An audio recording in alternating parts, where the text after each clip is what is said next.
Hi hello నమస్తే, నేను శిల్ప. మనతో ఉన్నారు లైఫ్ కోచ్ శారదా గారు.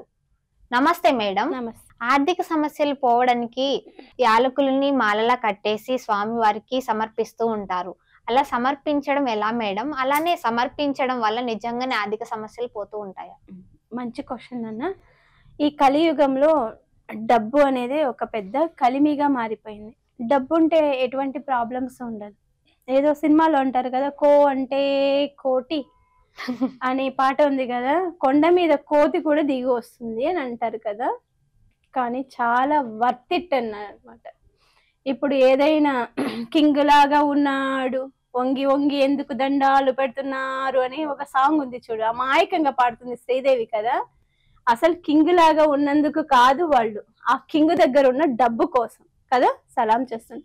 ఇప్పుడు మనం పెద్ద పెద్ద రెస్టారెంట్లకు వెళ్తుంటాము, ఎంత బాగా వెల్కమ్ చేస్తారు వాళ్ళు, మనం ఇచ్చే టిప్ కోసం కదా.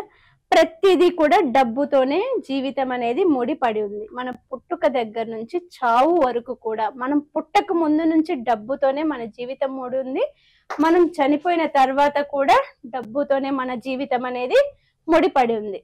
కాబట్టి డబ్బు ఉన్నప్పుడు మనం దాన్ని చాలా జాగ్రత్తగా వాడుకోవాలి, చాలా జాగ్రత్తగా సేవ్ చేసుకోవాలి.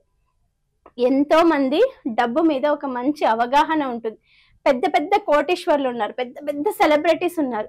వాళ్ళందరూ కూడా అన్ని, ఇప్పుడు ఒక షోరూమ్ ఉన్న వ్యక్తి ఇంకొక షోరూమ్ ఓపెన్ చేస్తాడు, ఇంకొక షోరూమ్ ఉన్నవాడు ఇంకొక షోరూమ్.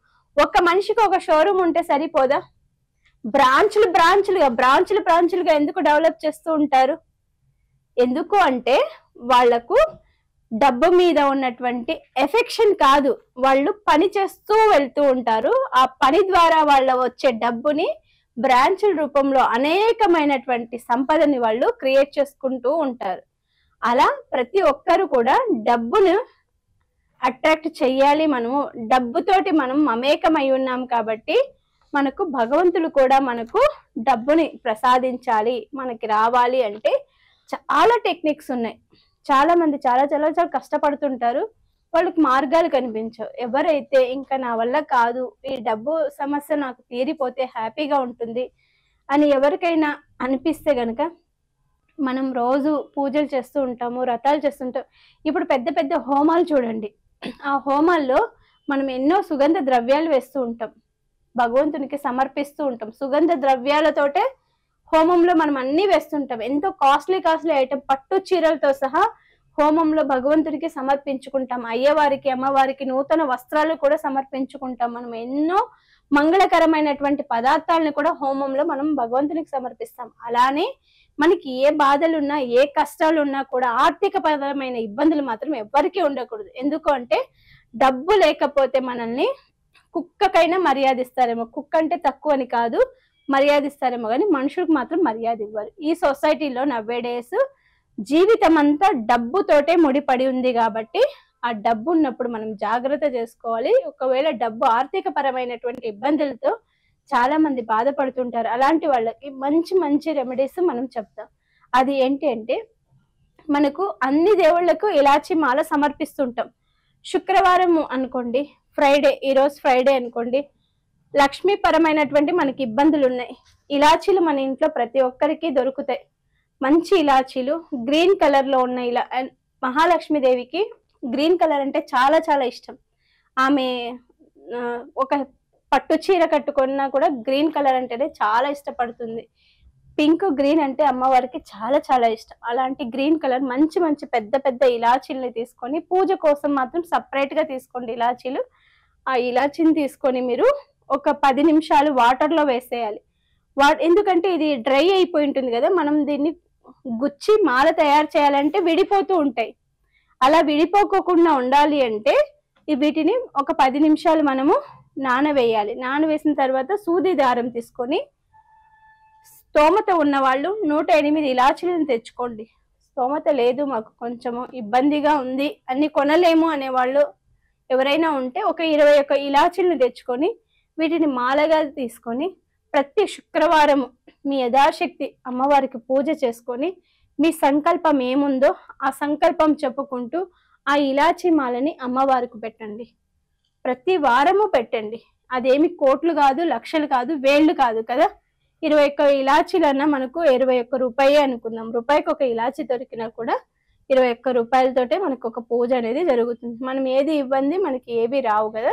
కనీసం భగవంతునికి సమర్పించేటప్పుడైనా స్వచ్ఛమైన మనసుతోటి స్వార్థం లేకోకుండా మీరు ఏ రకంగా అయితే ధూపదీప నైవేద్యాలు పెట్టుకొని మీకు యథాశక్తి పూజ చేసుకొని ఒక 21 వారాలు ఇలాచీ మాలని అమ్మవారికి సమర్పించండి. ఆ సమర్పించినటువంటి మాలని మీరు మళ్ళీ తీసి పక్కన పెట్టుకోండి. మీరు ఏవైనా నైవేద్యాలు చేసేటప్పుడు ఆ ఇలాచిని వాడుకోకుండా మీరు ఎప్పుడైనా బయటకు వెళ్తున్నారు, ఏదైనా పని పైన వెళ్తున్నారు, అప్పుడు ఒక ఇలాచిని తీసి మీ కుటుంబ సభ్యులందరూ తినొచ్చు. ఒక్కొక్కరు ఒక్కొక్క ఇలాచి వేసుకొని తినొచ్చు. మనం ఏదైనా స్వీట్స్ వండుకుంటున్నామంటే ఆ స్వీట్స్ లో కూడా ఆ ఇలాచీల్ని వాడుకోవచ్చు. లేదు మేము ఇలాచీ తినము అంటే ఏవైనా హోమాలు చేస్తుంటాం కదా మనము, ఆ హోమ గుండంలో కూడా ఈ ఇలాచీల్ని మనము మన సంకల్పం చెప్పుకొని వదిలేసి రావచ్చు. ఇలా మీరు ఒక 21 వారాలు చేయండి. మీ ఆర్థిక పరమైనటువంటి సమస్యలు, డబ్బుతో కూడినటువంటి సమస్యలు, ఇబ్బందులన్నీ కూడా మెల్లమెల్లగా తగ్గటానికైతే అవకాశాలు 100% ఉంటాయి. ఓకే మేడం, వీటితో మనం దేవుడికి సమర్పిస్తాం కదా, వీటిని మళ్ళీ నైవేద్యంగా ఎందుకు వాడకూడదు?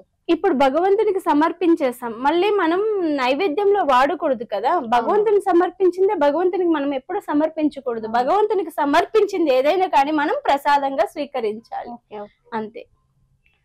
ఇప్పుడు ఈ లక్ష్మీ అమ్మవారికి కాదు నాన్న, ఇవి సంకష్టహార చతుర్థి వస్తుంది. సంకష్టహార చతుర్థి వచ్చినప్పుడు కూడా మనము వినాయకునికి కూడా యాలకులు మాల వేయచ్చు.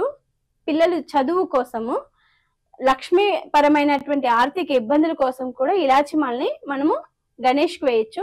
వెంకటేశ్వర స్వామి, ఏడుకొండల వెంకటేశ్వర స్వామి ఉన్నారు కదా, ఆయనకు కూడా మనం ఇలాచి మాల చేసి ప్రతి శనివారము ఒక మాల అయ్యవారికి వేసామనుకోండి, మనకి ఆర్థిక పరమైన అంటే డబ్బుకు అధిష్టాన దేవుడు వెంకటేశ్వర స్వామి కాబట్టి ఆయన కుబేరుడు లక్ష్మి వెంకటేశ్వర స్వామి చేతిలోనే మండగారం అంతా అప్పగించి ఉంటారు. కాబట్టి మనకు ఆ మాల అనేది మనం వేసాము అనుకోండి వెంకటేశ్వర స్వామికి, లక్ష్మీదేవికి, మీరు ఏ దేవుడు అనుకుంటే ఆ దేవుడికి, మీకు ఎవరు ఇష్టమైతే ఈ దేవుడు ఆ దేవుడు అనే ఏమీ తేడా లేదు. ఇలాచి ఉండాలి. మీకు ఏ దేవుడు అయితే ఇష్టమో, ఒక వెంకటేశ్వర స్వామి కాదు, ఒక లక్ష్మీ అమ్మవారు కాదు, ఒక లలితాదేవి కాదు, ఒక సరస్వతి దేవి కాదు, ఏ ఆర్థిక ఇబ్బందులు ఉన్నాయి, ఇప్పుడు చదువు పరమైనటువంటి సమస్య ఉంటే సరస్వతి దేవికి, ఆర్థిక పరమైనటువంటి సమస్య ఉంటే లక్ష్మీదేవికి, మీకు ఆస్తుల పరమైనటువంటి బాధలు ఇలాంటివంటి వెంకటేశ్వర స్వామికి, ఇలాంటి ఏ దేవుడికి వేస్తే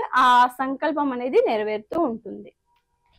చూశారు కదండి, ఆర్థిక పరంగా మెరుగుపడడం కోసం, అలానే ఇంట్లో స్వామికి, అలానే లక్ష్మీ అమ్మవారికి మనం పూజ చేసేటప్పుడు యాలకులు మాలగా సమర్పిస్తే ఎంత మంచి జరుగుతుంది అనేసి మనకి మంచి సమాచారం అందించారు.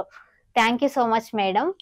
అలానే కింద స్క్రోల్ అవుతున్న నెంబర్ కి కాల్ చేయండి. మీకు ఎలాంటి డౌట్స్ వచ్చినా సరే ఆ నెంబర్ కి కాల్ చేసి మాట్లాడండి, మీ ప్రాబ్లం కి సొల్యూషన్ చెప్తారు. Thank you so much everyone.